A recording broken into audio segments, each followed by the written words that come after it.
Welcome to The Happy Writer, a show about creating and sustaining a long-term author career. My name is Patty Jansen, writer of science fiction and fantasy. I've published independently since 2011. This show covers motivation, diversification, learning new skills, and your place in your career. Come on in and be happy.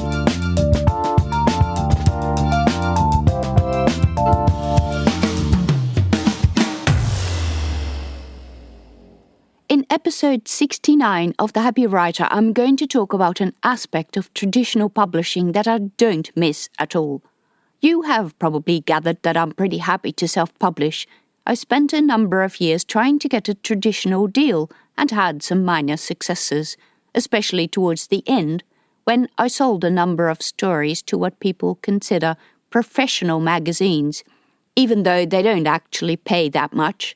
And I had a number of agents who had shown consistent interest in my work, and I'm sure that if I would have persisted, I would eventually have written something that one of those agents liked enough to represent me. But I don't miss that world at all, not in the slightest. And while it is great to just be able to publish whenever you want and not have to wait for someone else to give you the okay, and then wait for a year and a half at least until it hits the shelves and hope they put a decent cover on it and give it a decent amount of marketing, that is actually not really the part about traditional publishing that I miss. I didn't really realize this until I read an article on the Science Fiction Writers of America website that brought back to me all those feelings that lots of people trying to get a traditional deal are still wrestling with. The article outlined how, when you want to get a traditional publishing deal, networking and establishing connections with writers further up the ladder with agents and publishers is important.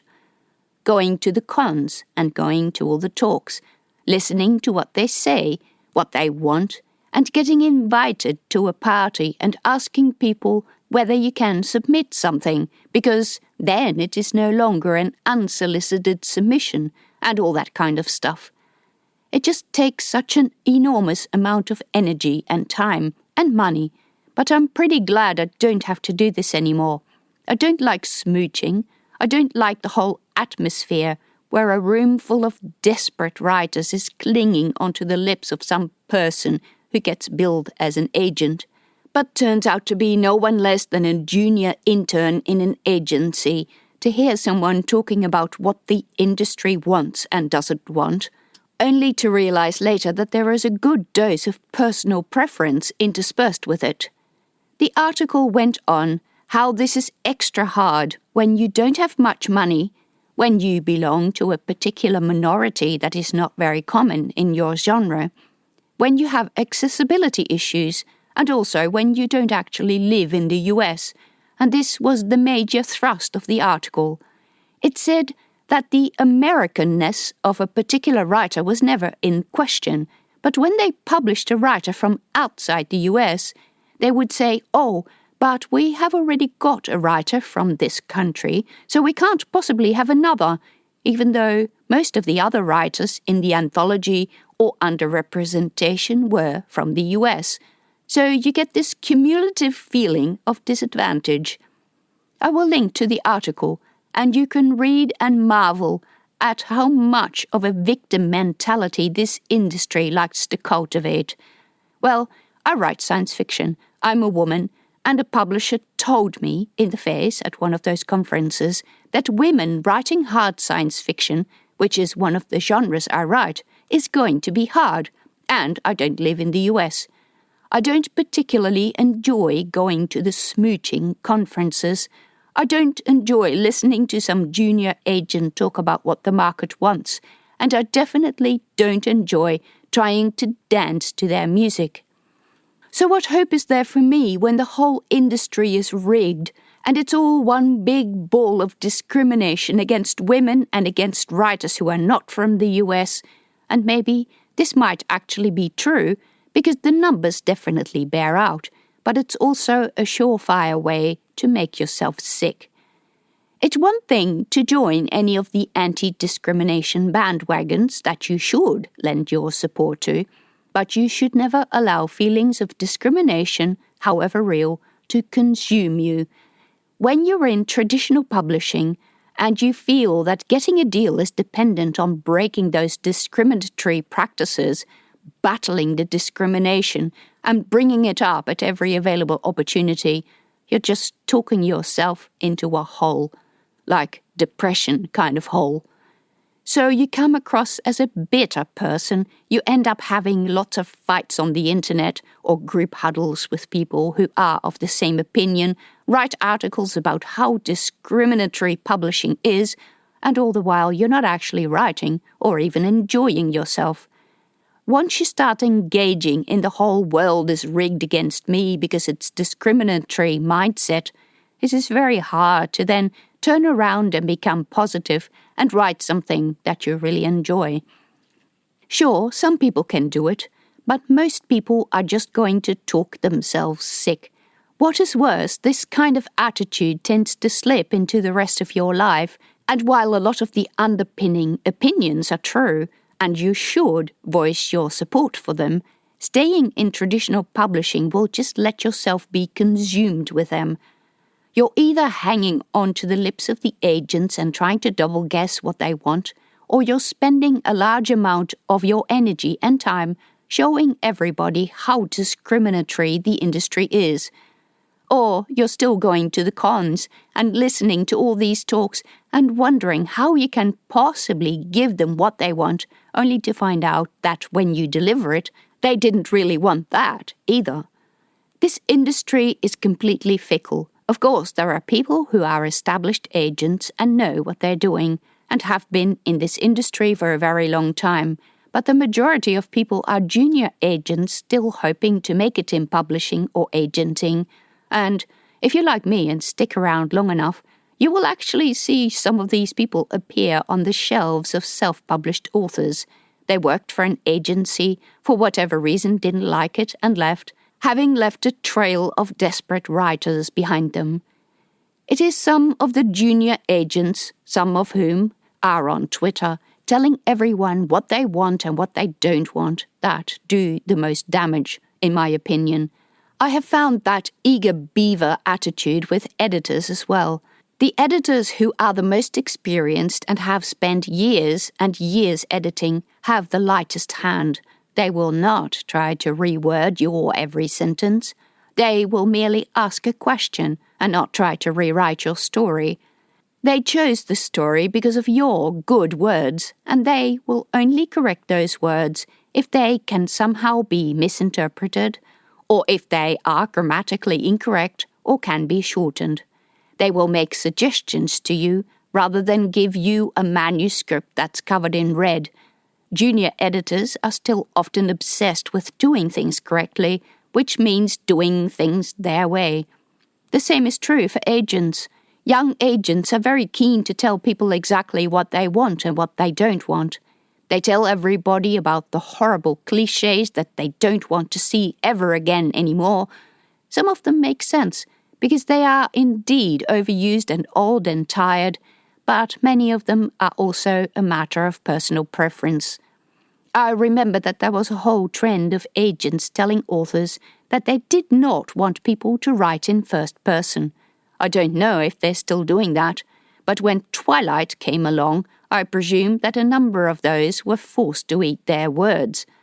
Publishing is very much a matter of opinion and a matter of taste, and while there are some absolutes, a lot of things that are not absolute get treated as such, and they're doing a lot of damage to the writing community by trying to point those out. Publishing is a very hard world, even as a self-publisher. We don't need the industry's help to make us feel insecure and inadequate. We don't need to be told that we're being discriminated against.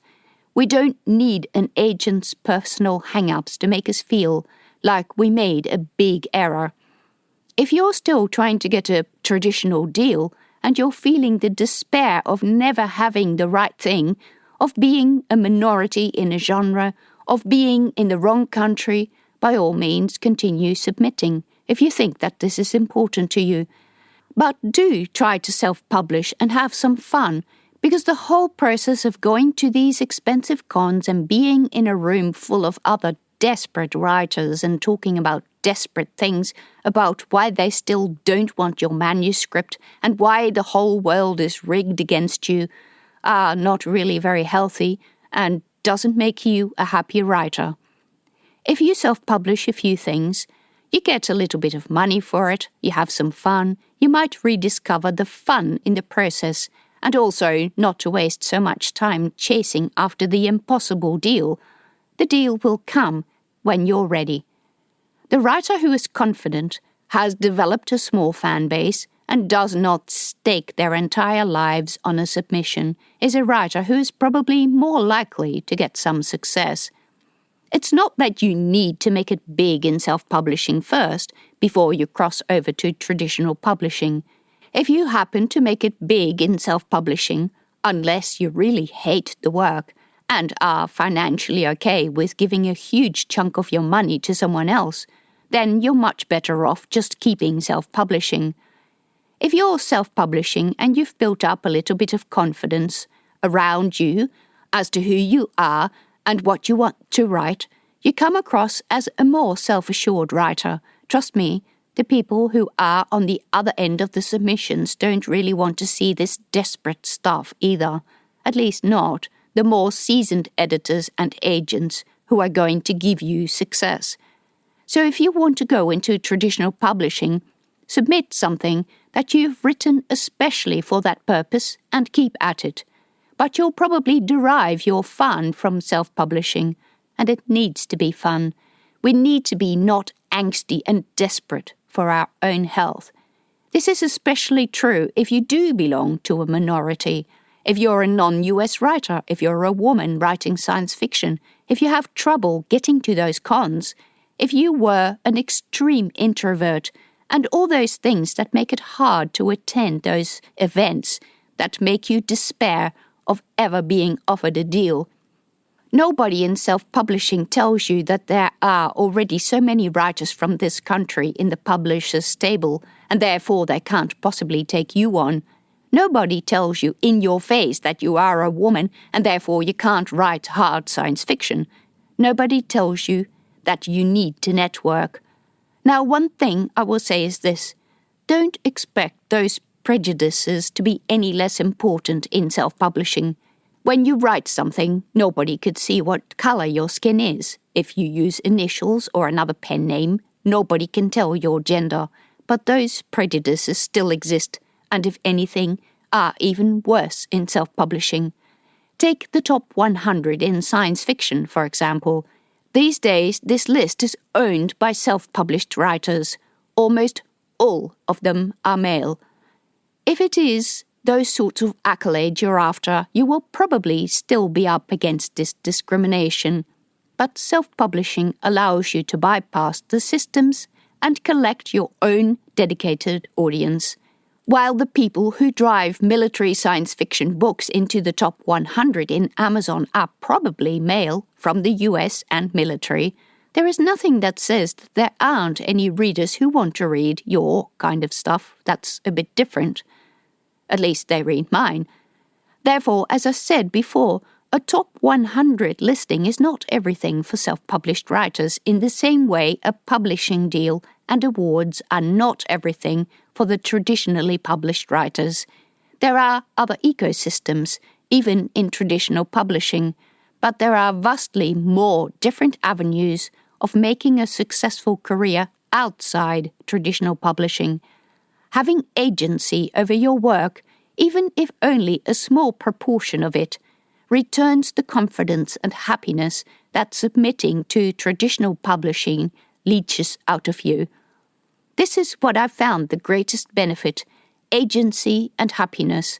I no longer have to worry about what other people think, worry about what I am, that it somehow reflects on my chances. I don't need to be a victim. I don't want to be a victim. I am not a victim. In the next episode, I will return to a more traditional self-publishing subject and talk about whether advertising lists have stopped working and what else you can do to sell your books. Thank you listening to the Happy Writer Show. Check out links and information about other episodes on my website at pattyjansen.com, where you can also find out about my books. You can support me by subscribing to the show or on Patreon at patreon.com/pattyjansen.